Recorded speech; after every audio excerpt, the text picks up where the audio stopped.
Catus Maximus here. This time, just a little public service announcement about missing remotes.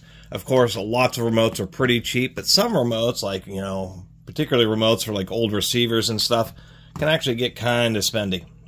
Or even much so, even newer receivers, I should say.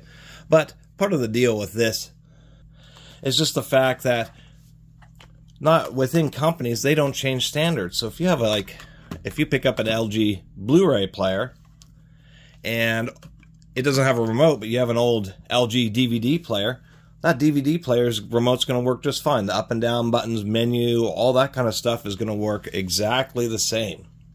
It's going to be like that for most consumer remote control electronic equipment, particularly audio equipment. And with the receiver remotes, you can actually get a remote for, like in this case, a remote made for a cheaper Yamaha receiver, and it will work with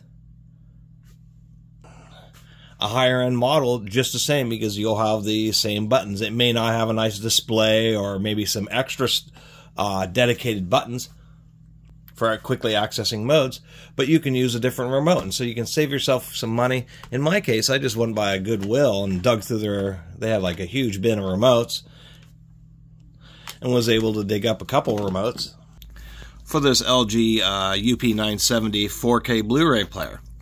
And actually what you're seeing there, and even up on top here, I've been going through this odyssey of 4K Blu-ray players. I'm going to make a whole nother video about that, but this is the third one that I've gotten, and it actually supports Dolby Vision.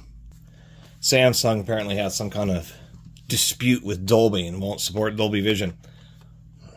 Dolby Vision being the ability for the content that you're playing, that'd be 4K ultra high definition content, to not only have a high dynamic range, which is just having, you know, like a billion steps, a huge amount of steps between completely dark and 100% brightness.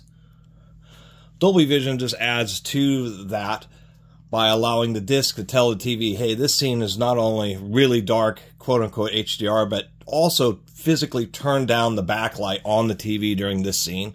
And on this next scene, when there's a big explosion or it's a sunny day outside, crank up the backlight to 100% so the scene is extra super bright. Ever since I got a QLED or a quantum dot LED TV, that really has started to make a difference. Had Samsung players, and all I ever did was to have HDR10, and I either assumed it was an issue with the TV not supporting it, except for some darn reason Samsung 4K players won't pass it along. So I actually got that 4K player with no remote for $12 at a garage sale. Actually, I spent 25 bucks, so I got that player.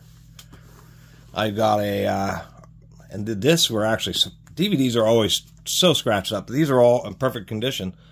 The original DVD release of Carl Sagan's Cosmos, which is a pretty cool thing to find, and the Ken Burns National Parks. So pretty good deal. No remote. So of course that player has 4 basic buttons: power, stop, a play, pause, and then the drawer open and close button. And all I had to do was go around to, actually I went by a couple of junk stores and picked up, first I picked up a DVD remote that I just saw was LG for a DVD. And then this one was LG Blu-ray disc player remote, which I actually kind of like better. I like the compact remotes.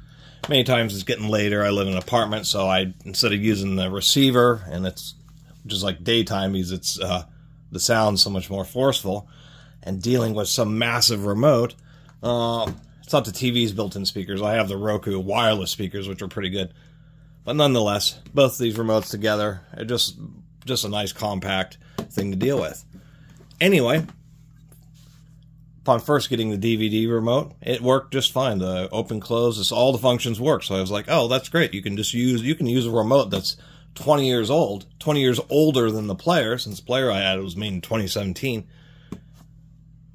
And it's a non-issue. So that's really the biggest deal, is you just go, and I mean, these remotes are always like $1 or $2.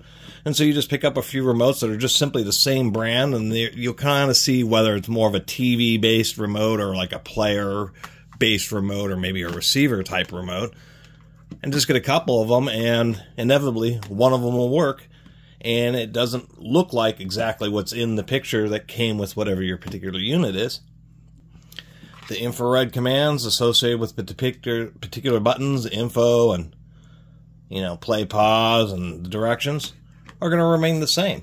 And so that's kind of the thing, is you don't have to, unless you really want the OG remote with the same part number, you now actually can go and hunt around, or also knowing that you can just look for LG. In my case, I could have gone on eBay and just looked for LG player remote and probably just seen a whole array of different remotes, and I could have selected whatever one looks like it would be my favorite.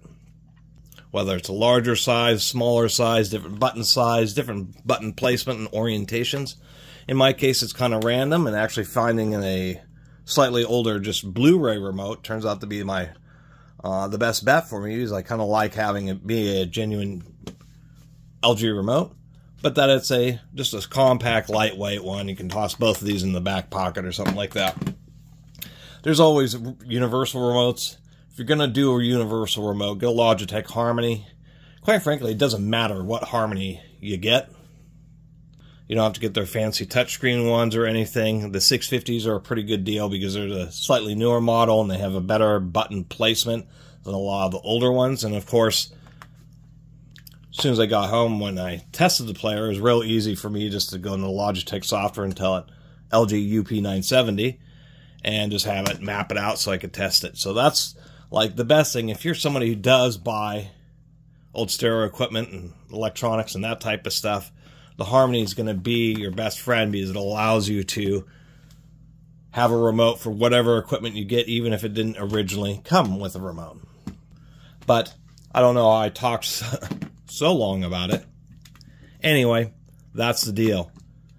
If you're missing a remote, lost a remote, or something, in my case, like a 4K player that was so cheap it wouldn't have mattered if I had to spend 20 bucks or 30 bucks. 30 would have been pushing it, but 20 bucks on another replacement remote. But in this case, I spent like $3 total, or $15 including the player, and was able to actually get a genuine remote. Doesn't look anything like what is pictured in the manual, but it works perfectly, and actually I like it better because this kind of cheesy remotes are really compact. Anyway, if you like my videos, maybe make a donation to the YouTube Super Thanks. I do need to mention that, considering it's, although I've had like 4 of them, I get like 1 a year. Except for some nice Canadian who was trying to help me replace my Swiss cheese desktop here. Anyway, thanks for watching.